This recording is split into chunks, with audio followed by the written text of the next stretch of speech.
ગાડીની તપાસ થોડી વધુ કરતાં અંદર એક ગુપ્ત ખાનું મળી આવેલ, જે ચાવીથી ખુલતું હોય અને એ ઈસમ પાસેથી ચાવી લઈ અને એ જે ખાનું છે એ ખોલતા એમાં ન્યૂઝપેપરમાં વીંટળાયેલ હાલતમાં બંડલો મળેલ, જેના વિશે પૂછપરછ કરતાં એ બંડલમાં પૈસા હોવાની જાણકારી, કેશ હોવાની, રોકડ રકમ હોવાની જાણકારી આપેલ।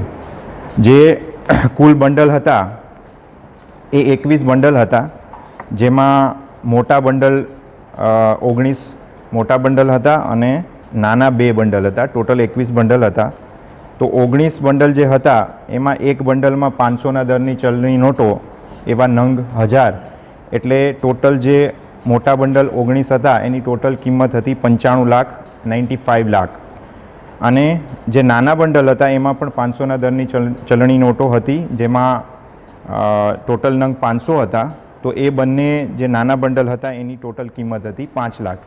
એવી રીતે 95 લાખ અને 5 લાખ, તો ટોટલ 1 કરોડની કેશ મળેલ, સાથે એક મોબાઈલ ફોન જેની કિંમત 2000 ગણીએ અને ગાડીની કિંમત 2 લાખ, તો ટોટલ મળીને 1 કરોડ 2 લાખ અને 2000નો મુદ્દામાલ એ કોઈ આધાર પુરાવા એમણે રજૂ કર્યા નહીં।